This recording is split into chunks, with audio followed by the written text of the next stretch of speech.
क्या भारत और पाकिस्तान के बीच सिंधु जल समझौता टिकेगा? नमस्कार, प्रेस जागरण में आपका स्वागत है। मैं हूं स्वाति आपके साथ। भारत और पाकिस्तान ने वर्ष 1960 में इंडस वाटर ट्रीटी नामक उस समझौते पर हस्ताक्षर किए थे। इस समझौते पर दोनों देशों के बीच बातचीत में विश्व बैंक ने मध्यस्थ की भूमिका निभाई थी और तीसरे पक्ष के तौर पर समझौते पर उसने भी हस्ताक्षर किए थे। उस समझौते का प्रमुख मकसद सिंधु घाटी की नदियों के पानी को दोनों देशों के बीच निष्पक्षता के साथ बंटवारा करना था। द्विपक्षीय स्तर पर गठित अस्थायी सिंधु आयोग में भारत ने बीते 25 जनवरी को अपने आयुक्त के जरिए पत्र भेजकर कहा था कि समझौते के उल्लंघन के आरोपों पर आगामी 90 दिनों के भीतर दोनों देश आपस में बातचीत करें। भारत की दलील थी कि समझौते को लागू करने में किसी विवाद की स्थिति में लगातार बातचीत या ग्रेडेड अप्रोच के जरिए उसका निपटारा करना होगा। दूसरी ओर पाकिस्तान मध्यस्थता अदालत और उससे पहले किसी तीसरे देश के तटस्थ विशेषज्ञ को नियुक्त करने के पक्ष में था। पाकिस्तान ने हेग स्थित अंतर्राष्ट्रीय मध्यस्थता न्यायालय में जो अपील की थी उस पर 2 दिनों बाद ही सुनवाई होनी थी, लेकिन भारत ने उस सुनवाई का बायकॉट किया।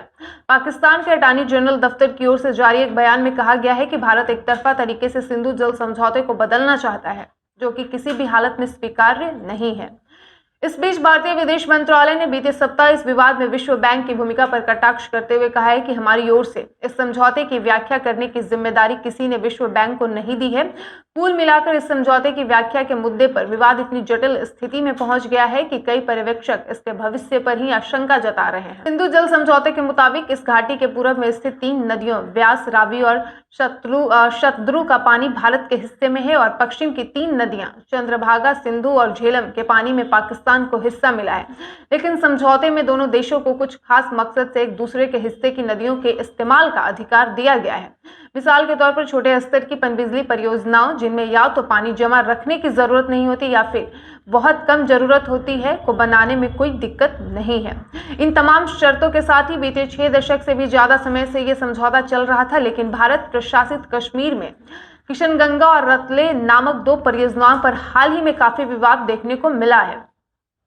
पाकिस्तान का कहना है कि इन दोनों परियोजनाओं में बिजली उत्पादन के लिए भारत ने जिस तरह बांध या जलाशय पेश किया है, उससे नदियों का स्वाभाविक प्रवाह बाधित होगा। पाकिस्तान का आरोप है कि चूंकि इन नदियों से ही पाकिस्तान के 80% किसानों को सिंचाई की पानी की सप्लाई की जाती है, इसलिए किशनगंगा और रतेल जैसी परियोजनाओं के निर्माण के जरिए भारत सिंधु समझौते का उल्लंघन कर रहा है। किशनगंगा और रतेल परियोजनाओं पर विवाद के समाधान के लिए मूल्य रूप से 2 समांतर प्रक्रिया चल रही थी। पहली भारत के अनुरोध के मुताबिक तटस्थ विशेषज्ञ की नियुक्ति के जरिए और दूसरी पाकिस्तान के अनुरोध के मुताबिक अंतर्राष्ट्रीय मध्यस्थता अदालत में चेयरमैन की नियुक्ति के जरिए। आपको बता दें कि वर्ष 2016 में विश्व बैंक ने इन दोनों समांतर प्रक्रिया को स्थगित करने की घोषणा की। उसकी दलील थी कि इन दोनों प्रक्रिया के जरिए परस्पर विरोधी फैसला आने की स्थिति में समझौते का भविष्य ही खतरे में पड़ जाएगा।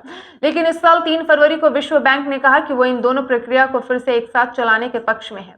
भारत ने विश्व बैंक के इस प्रस्ताव पर कड़ी आपत्ति जताई है। भारतीय विदेश मंत्रालय के प्रवक्ता अरिंदम बागची ने विश्व बैंक पर कटाक्ष करते हुए कहा है कि मैं तो जानता था कि सिंधु जल समझौता 2 देशों के बीच है।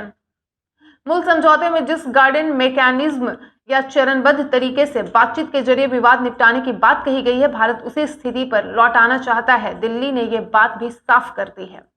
पाकिस्तान के पास भारत के इस प्रस्ताव पर जवाब देने के लिए 3 महीने का समय है। सरकारी सूत्रों ने संकेत दिया है कि समय सीमा के भीतर पाकिस्तान की ओर से सकारात्मक प्रतिक्रिया नहीं मिलने की स्थिति में भारत समझौते को रद्द करने पर भी विचार करेगा।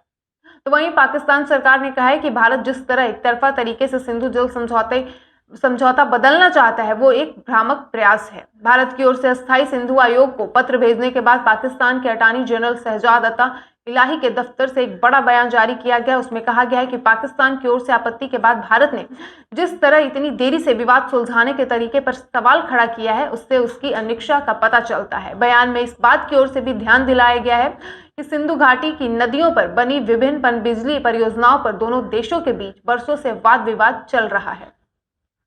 वीडियो पसंद आया हो तो वीडियो को लाइक और शेयर करें और इसके साथ ही हमारे YouTube चैनल प्रेस जागरण को भी सब्सक्राइब करें। धन्यवाद।